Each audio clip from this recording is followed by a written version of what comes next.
پہلی بات تو یہ کہ جو ہماری اس ویڈیو کو دیکھ رہے ہیں، اللہ تعالیٰ کی بارگاہ میں دعا ہے کہ ایسا موذی مرض کسی کو نہ ہو۔ اگر آپ کے اڑوس پڑوس میں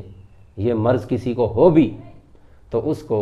کالی بکری کا دودھ استعمال کرائیں۔ کالی بکری کا دودھ میں اللہ نے وہ شفا رکھی ہے، نہ چیس چبک درد ہوتا ہی نہیں ہے میرے دوستو۔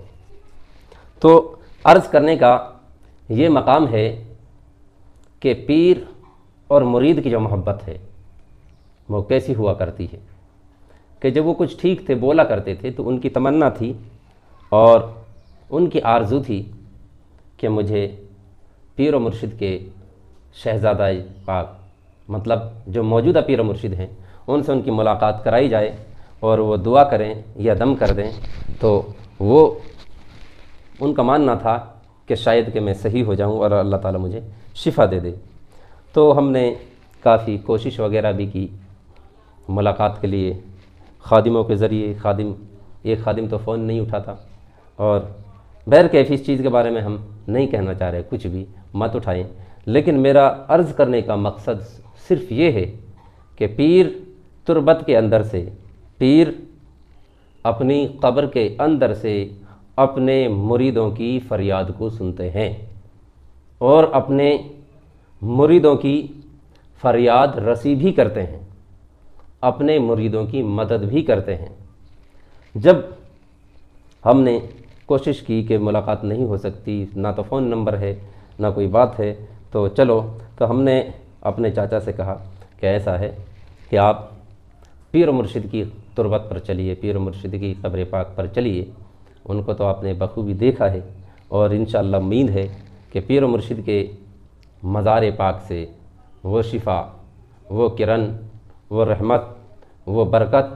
وہ عظمت اور وہ دل کو سکون ملتا ہے کہ شاید کہ پیر و مرشد حیات میں نہیں دیتے جتنا آج باطنی میں عطا کرتے ہیں۔ میرے دوستو، بول چال بھی بند ہو گئی، آواز نہیں آتی تھی، بولتے نہیں تھے، وہ پریشانی ہی ایسی تھی، کینسر کا مرض، کھانا پینا 1 ہفتے سے بند، ناک کے ذریعے سے پانی وغیرہ دیا کرتے تھے۔ تو لیکن سوچ اور عقل، میں نے کافی مریضوں کو دیکھا ہے جن کے یہ کینسر ہوتا ہے، ان کا ذہن اور عقل سلامت رہتی ہے۔ تو مجھے تو میرا ماننا تو یہ ہے کہ یہ مرض وہ ہے کہ مرنے سے پہلے اس مرض میں مریض کو توبہ کی توفیق مل جاتی ہے، مرنے سے پہلے آدمی کو توبہ کی توفیق مل جاتی ہے اس مرض میں، ورنہ اور مرض آدمی کو مدہوشی کے عالم میں لے آتے ہیں، لیکن اس میں بولتا بولتا انسان جاتا ہے۔ اگر آدمی بول نہیں پاتا تو اشارے اس کے برقرار رہتے ہیں، ذہن اس کا برقرار رہتا ہے۔ ہم صبح کے وقت میں جب ان کو ہم نے کہا کہ آپ پیر و مرشد کے دربار میں چلیے، یاد رہے کہ 4-5 دن سے وہ بول نہیں رہے تھے، اشارہ کر رہے تھے، اور کمزوری حد سے زیادہ آ گئی، ہمیں ترس آ رہا تھا اور دیکھا نہیں جاتا تھا کہ اتنے دن ان کا کھانا وغیرہ چھوڑے ہو گئے۔ تو ہمارے جو بھائی صاحب ہیں، چاچا کے لڑکے ہیں، نظام الدین بھائی، تو انہوں نے کہا کہ اصغر بھائی ایسا ہے، پیر و مرشد کی بارگاہ میں ضرور لے جاؤ، کہ اب ہم جانچ چکے ہیں، ڈاکٹروں نے بھی بتا دیا ہے، اور ہمیں یہ نظر آ رہا ہے کہ یہ 1 دن یا 2 دن بمشکل پکڑیں گے، اور مرنا تو گھر پہ بھی ہے، موت تو گھر پہ بھی ہے۔ تو وہاں جائے گا تو بھی اپنے آدمیوں کے ہاتھوں میں جان نکلے گی، یہاں رہے تو بھی وہی بات ہے۔ لیکن زیادہ سکون یہ ہے کہ میرے باپ کی جب تمنا تھی، جب میرے والد کی تمنا تھی کہ پیر و مرشد کے پاس جاؤں اور ملاقات کروں، اگر پیر صاحب سے ملاقات نہیں ہو سکتی تو بڑے پیر صاحب کی قبر پہ تو حاضری دے دی جائے، ہماری یہ سب کی تمنا تھی۔ تو ہم نے چاچا سے رات میں کہا کہ صبح انشاءاللہ پیر و مرشد کے دربار میں جانا ہے اور حاضری دینی ہے، تو وہ خوش ہو گئے، چہرے پہ ایک مسکان سی چھا گئی کہ ہاں ضرور حاضری دینی، اشارے سے کہا۔ صبح ہم جب گئے تو گاڑی میں بٹھایا تو بالکل ایک دم بھولے سے تھے اور کچھ نہ بول رہے تھے نہ کچھ کر رہے تھے، تو ان کو اٹھا کے پکڑ کے گاڑی میں بٹھایا، راستہ پورا طے کر لیا، پیر و مرشد کے دربار میں حاضری ہو گئی، اور ان کو ہم پکڑ کے لے جا رہے تھے، چلنے کے قابل نہیں تھے اور پیر لڑکھڑا رہے تھے، بول نہیں رہے تھے، لیکن ہمیں یہ علم نہیں تھا، ہمیں یہ پتہ نہیں تھا کہ یہ آج ان کا آخری دن ہے، آخری وقت پہ اپنے مرشد کے دیدار کرنے کے لیے آئے ہیں، آخری وقت میں، آخری لمحات میں اپنے مرشد کی تربت پر حاضری دینے کے لیے آئے ہیں۔ میرے دوستو، انہوں نے پیر و مرشد کی قبر کو جب دیکھا تو وہ جانے، پیر و مرشد جانے، بول نہیں رہے تھے، کیا کیا کہا تھا، زبان بند تھی، بول بند تھا، میں آپ کے لیے یہ بارہا بتا رہا ہوں۔ تو ہم نے اس کو پکڑا، کھڑا کیا اور پیر و مرشد کے قدموں میں چادر کو چوما۔ چادر کو چومنے کے بعد انہوں نے اپنے ہاتھ سے پھول پیش کیے، ویڈیو میں آپ دیکھ سکتے ہیں، پھول پیش کیے اور کچھ دیر بیٹھے رہے قدموں میں، اور بیٹھنے کے بعد ان کے لیے ہم نے دیوار کے سہارے ایک گودڑی بچھا دی، اس پہ وہ لیٹ گئے اور وہ سوئے تقریباً 15-20 منٹ وہ خوب آرام کے ساتھ سوئے۔ وہ کیسی نیند تھی، وہ کیسا آرام تھا کہ جو اپنے مرشد کے قدموں میں آخری وقت گزارے، اپنے مرشد کی آغوش میں آخری لمحات کا مزہ لے رہا ہو تو وہ مرید بہت مقدر والا ہوگا۔ اللہ تعالیٰ ہر مرید کے لیے یہ تحفہ عطا فرمائے اور ہر مرید کے لیے ایسی موت بھی عطا فرمائے۔ شاید کہ ہر مرید کے نصیب میں یہ بات نہ ہو کہ وہ لیٹ گئے، باتیں نہیں کر رہے تھے، بول نہیں رہے تھے، البتہ وہ آرام کر رہے تھے اور ہم پیر و مرشد کی بارگاہ میں فاتحہ، صلاۃ السلام، نعت شریف وغیرہ پڑھ رہے تھے، اور ہم نے سوچا کہ جب تک جاگیں گے نہیں اور جب تک یہ خود اٹھیں گے نہیں، کوئی اور کام تو نہیں تھا، صرف یہی کام تھا، جب تک یہ خود نہ کہیں گے جب تک دربار سے چلنا نہیں۔ میرے دوستو، میرے عزیزو، 15-20 منٹ کے بعد یا اور زیادہ وقت گزر گیا، اس کے بعد خود لیٹے لیٹے کھڑے ہوتے ہیں،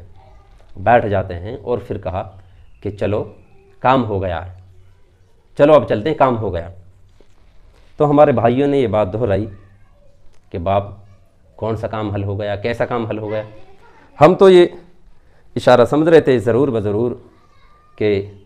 ضرور پیر و مرشد سے ان کی ملاقات ہو چکی ہے، یا تو وہ بولتے بھی نہیں تھے اور آواز بھی نہیں آ رہی تھی، اور یا پھر وہ بولے اور کہا کہ چلو کام ہو گیا، چلتے ہیں۔ میرے عزیزو، وہاں سے ہم نے پیر و مرشد کی بارگاہ میں سلامی پیش کی۔ سلامی پیش کرنے کے بعد سفر پورا ہوا، گھر آئے۔ گھر آنے کے بعد سفر میں کوئی پریشانی نہیں، سفر میں کوئی دقت نہیں، آنے جانے میں کوئی پریشانیوں کا سامنا نہیں کرنا پڑا، لیکن گھر آنے کے بعد رات کے 10 بجے کچھ بے چینی بڑھتی ہے، زیادہ نہیں، 15-20 منٹ کی، اور کافی اپنے رشتہ داروں سے مصافحہ وغیرہ کر کے ایک دم وہ لیٹ گئے۔ ہم تو سورہ یاسین وغیرہ پڑھ رہے تھے، پڑھنے کے بعد فارغ ہوئے تو اتنے میں چیخ و پکار مچ گئی۔ تو یہ وہ بات تھی کہ وہ ان کا انتقال ہو گیا۔ صرف 5-7 گھنٹے کا وقت تھا جب انہوں نے یہ بات کہی تھی کہ چلو کام ہو گیا۔ اس کے بعد یہ نہیں کہ وہ بولتے رہے، پھر ان کی زبان بند ہو جاتی ہے۔ میرے دوستو، میرے عزیزو، صرف آپ کو یہ بتانا ہے کہ میرے مرشد کریم، میرے پیر طریقت وہ ہستی ہیں کہ تربت کے اندر سے بھی اپنے